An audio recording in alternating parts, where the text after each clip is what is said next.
بسم الله الرحمن الرحيم الحمد لله رب العالمين الصلاة والسلام على رسول الله وعلى آله وأصحابه ومن والاه وبعد ውድ የቻናሌ ቤተሰቦቼ ወንድሞቼ እህቶቼ ለአላህ ብዬ የምወዳችሁ በያላችሁበት አሰላሙ አለይኩም ወራህመቱላሂ ወበረካቱ። እንዴት ናችሁ? ሰላም ናችሁ? ከኔ ያለው አልሐምዱሊላህ ሰላም ነኝ። ኢንሻአላህ በአላህ ፍቃድ ዛሬ ደግሞ የምናየው ከሂዳየተል ሙስተፊድ ሚን አህካሚ ተጅዊድ ማለት ነው ፈስሉን ፊ በያኒ አደዲ መኻሪጅ ልሑሩፍ ስለ መኻሪጅ ልሑሩፍ ቁጥር ብዛት ያን ነው የምናየው ዛሬ ማለት ነው። እስከ መጨረሻው በደንብ አዳምጡኝ። የተጅዊድ ትምህርት ስለሆነ በተለይ ደግሞ ያሆኑ ስለ መኽረጅ ስለሆነ ከተጅዊድ ትምህርቶች ውስጥ የመኻሪጅ ልሑሩፍን ማወቅ በጣም ወሳኝ የሆነ ትልቁ ነው ማለት ነው። ያኔ አንድ ፊደል ከየት እንደሚወጣ በትክክል ካወቅን በትክክል ያንን ፊደል ማንበብ እንችላለን ማለት ነው። ስለዚህ በደንብ ተከታተሉኝ፣ በደንብ አዳምጡኝ። ለዚህ ቻናል አዲስ ከሆናችሁ ሰብስክራይብ፣ ላይክ፣ ሼር ማድረግንም አትርሱ ማለት ወዳለሁኝ። አሁን ወደ ትምህርታችን ፈስሉን ይላል መለያ ያለፈውን እና የሚመጣውን የሚለይ ማለት ነው። ፊ በያኒ አደዲ መኻሪጅ ልሑሩፍ የመኻሪጅ ልሑሩፍ የፊደላቶች የመውጫ ቦታ ቁጥራቸው ምን ያክል ነው ምንድን ነው የሚለውን በያን ስለማብራሪያ ግልጽ ስለማድረጊያ ስለዛ ነው ማለት ነው። 75ኛው ጥያቄ ላይ ምን ይላል? ከም ሂየ መኻሪጅ ልሑሩፍ የፊደላቶች መውጫ ስንት ነው ይላል። የአረብኛ ፊደላቶች መውጫ ቦታቸው ስንት ነው ይላል። ሂየ እሷም 17 መኽረጀን አለል ሙኽታር ያኔ በላጭ በሚባለው የተሻለ በሚባለው አቆጣጠር 17 መኽረጅ ነው። ያኔ ከዛም በላይ የሚያደርጓሉ ከዛ በታችም የሚያደርጓሉ፣ ግን በላጭ የሚሆነውና አሪፉ 17 መኽረጅ ነው ማለት ነው።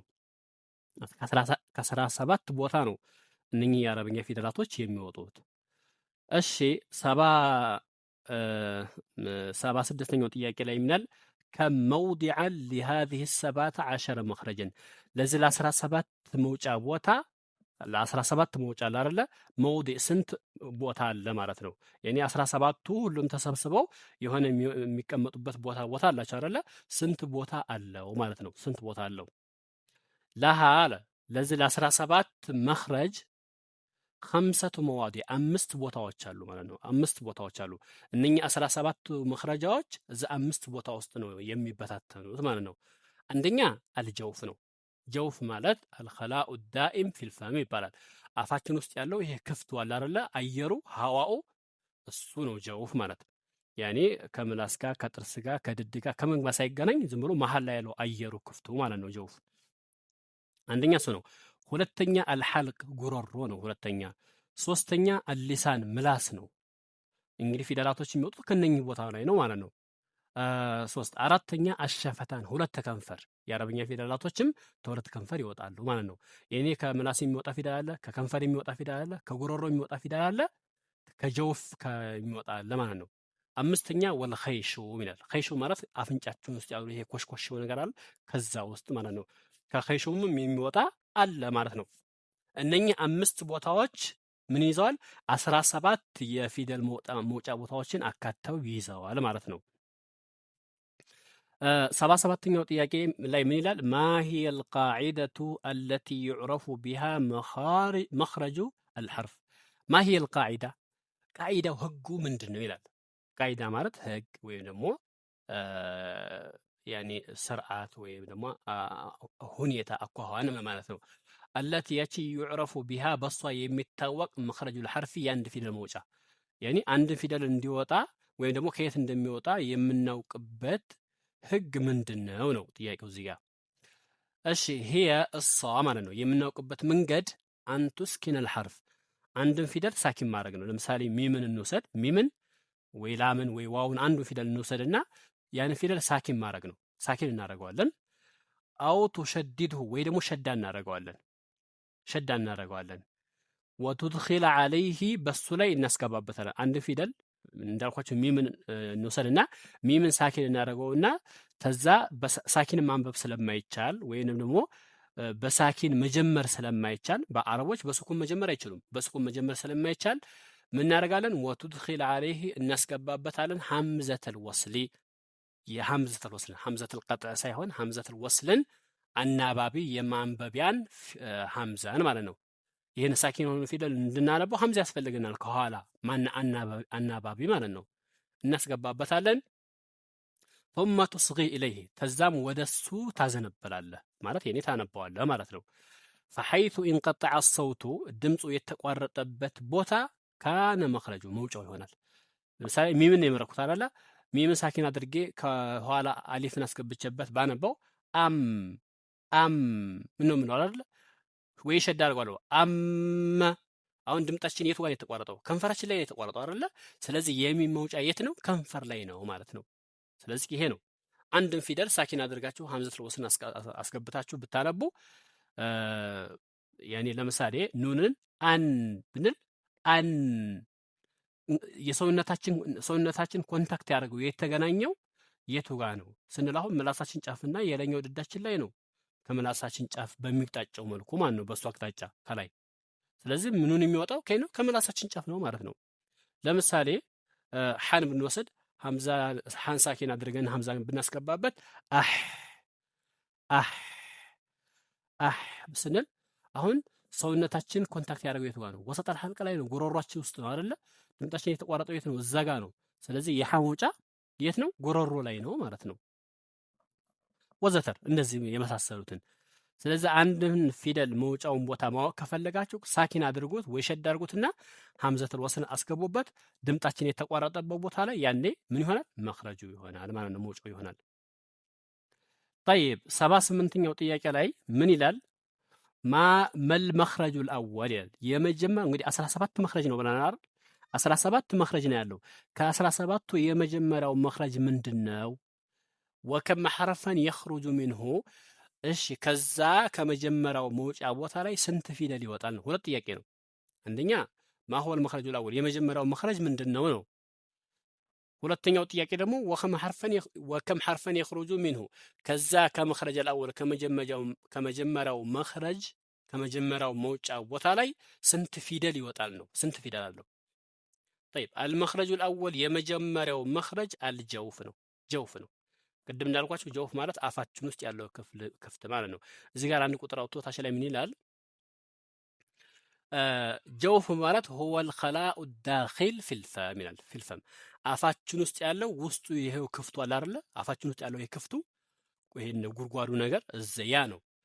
ወሁወ እሱ መኽረጁን ዋሂድ አንድ መኽረጅ ነው። ሊሰላሰቲ ሑሩፍ ለሶስት ፊደል መውጫ ቦታ ነው። አንድ መውጫ ነው። ከዛ ከአንድ ቦታው 3 ፊደል ይወጣል ማለት ነው።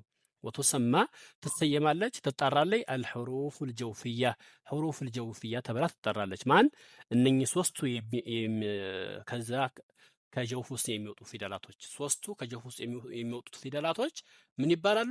ጀውፍያ በመባል ይታወቃሉ ማለት ነው። ጀውፍያ ናቸው። طيب ስለዚህ አንደኛው ምንድነው? አልጀውፍ ነው። ወየኽሩጁ ይወጣል ሚንሁ ከሱ ከማን ከጀውፍ ማለት ነው። ሰላሰቱ ሑሩፍ ሶስት ፊደል ይወጣል።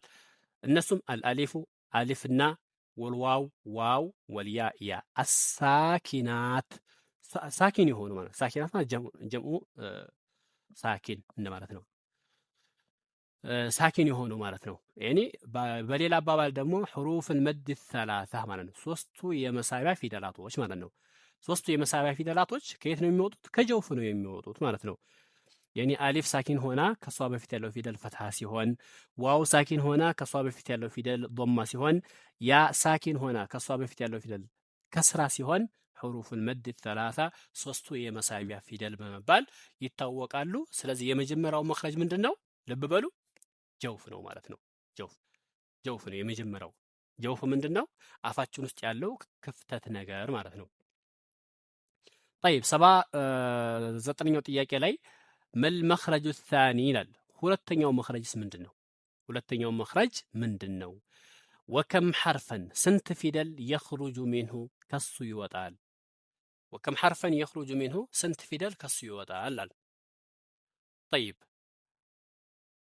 አልመኽረጁ ሳኒ እሺ። ስለዚህ የዛሬው ትምህርታችን ይሄ ነው ማለት ነው። ለምሳሌ አሁን አሊፍን ብንወስድ ቃለ እንላለን። ቃ ብለን ሳብ አድርገን ስናቆም ይሄ ድምጣችን ምን ላይ ነው የቆመው? አየር ላይ ነው የቆመው ማለት ነው። አም ስንል አሁን ሚምን ከንፈርና ከንፈራችን ተገናኝቶ ነው ኮንታክት አድርጎ የቆመው። ግን ቃ ብለን ስበን ስናቆም ግን የሆነ ቦታ ኮንታክት አድርጓል አላረግም። ዝም ብሎ አየር ላይ ነው የቆመው።